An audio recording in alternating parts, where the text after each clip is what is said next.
nagliliyab na naman ang Pinoy Pride dahil may magbabahagi sa atin ng kanyang handcrafted products, ng kanyang artistry. I-welcome natin sa Love Tony Pwede Everything si Miss Christine Wilset Prado!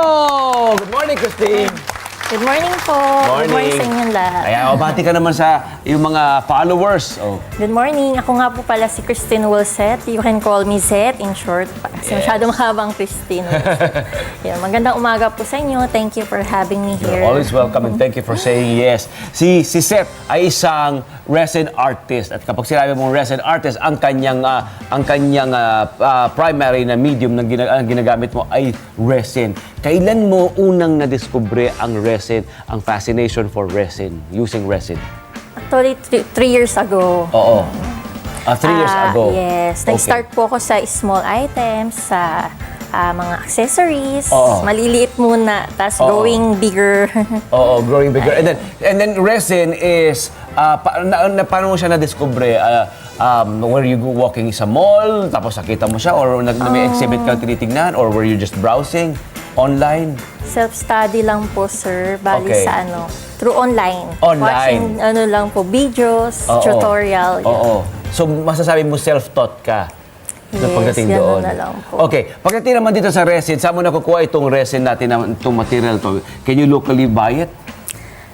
Through online po, na order ko po siya sa supplier namin. Tapos kinukuha pa po nila ito through overseas pa. Overseas pa, Yes. overseas pa. Okay. Now, ito bang ang pagkakaroon ng ganitong klase ng negosyo, sa mga gusto magtanong, paano ba mag-umpisa? Mahirap po ba? Mahal po ba? Mura? Magkano po bang kailangan puhunan natin? Nag-start ako 1,000 doon sa mga maliliit na items. So Opo. kaya naman, mag-start po muna. Parang yun na rin yung training ground nyo. Okay, 1,000 lang. Sa 1,000 na yun, Yes. anong nabili ng 1,000 to? Yung small lang ng bottle lang ng resin, and then mga maliliit na molders. Molders. Kasya na po siya. Molders para po magkaroon kayo ng ganito. Pakita natin ng ganitong klase ng mga obra, hindi ba? O mga masterpieces natin. And then, ito napapansin ko, you delved into using flowers, di ba? Nature ang tema ng ating lineup ng series natin dito. Paano mo na-discover nga pwede palang gamitin ang mga bulaklak, ang nature, incorporate sa iyong negosyo? Ayun, kasi in demand siya ngayon, lalo na sa mga kinakasal, sa wedding. Di ba once in a lifetime lang po kasi yung flowers nila, so gusto nilang i-save yung flower nila.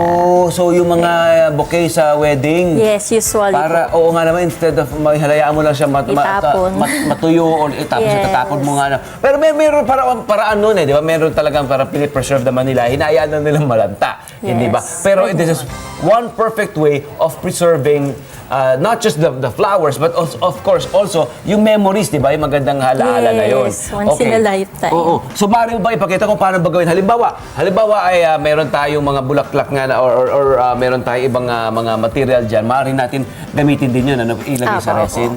Okay. Yes. Ang resin kasi mabilis tumigas hindi po ba? Can you teach us how to do this? Actually, first po, i-preserve natin yung flowers. So, yung process na yun, dinadry niya yung flowers. Then, tsaka po namin siya ikakas sa resin. Yun na nga po yung i-combine namin itong dalawang part. Okay. Part. Yun. So, yun na po siya. Pagka na-combine yan, nagiging solid na po siya, it turns out like this po. Oh, okay.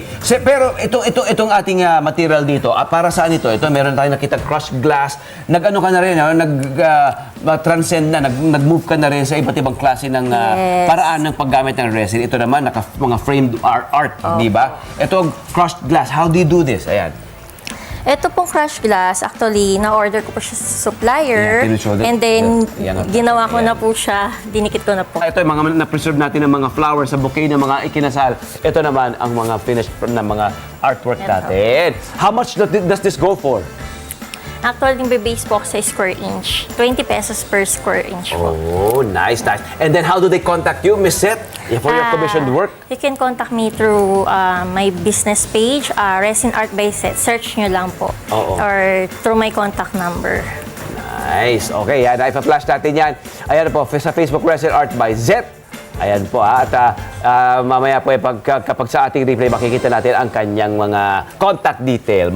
Palapakan natin si Zeth. Maraming salamat. Thank you for sharing your artistry and then your beautiful artwork. Maraming salamat po. Hello po mga Kanet 25! Si Kuya Tony Pet po ito mula sa Love, Tony Pet and Everything. For more Love, Tony Pet and Everything updates, just click on our subscribe button and follow us on our Net25 social media pages at Net25 TV and at Net25 Entertainment Facebook. Magkita-kita po tayo!